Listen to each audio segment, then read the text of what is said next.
கோவையில் railway சுரங்கப்பாதையில் சிக்கிக்கொண்ட cement கலவை கலக்கும் இயந்திரத்தை சுமார் 2 மணி நேரம் போராடி போலீசார் மீட்டனர்.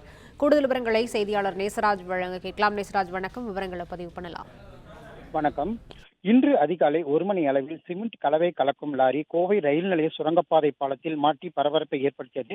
அரசு மருத்துவமனை சாலையில் இருந்து மணிக்கூண்டு நோக்கி லாரி வந்து கொண்டிருந்தது. பாலத்தின் மேலே முட்டிக்கொள்ளும் என்பதை கூட யோசிக்காமல் பாலத்தின் அடியில் ஒரு வழிச்சாலையில் அதன் ஓட்டுநர் லாரியை ஓட்டி வந்திருக்கிறார். உயரம் கம்மியாக இருந்ததால் லாரி பாலத்தில் மாட்டிக்கொண்டது. இதனை கண்டு அருகில் இருந்தவர்கள் லாரியின் சக்கரத்தில் இருந்த காற்றை பிடுங்கிவிட்டு ரிவர்ஸ் எடுக்கவும் முயற்சி மேற்கொண்டனர்.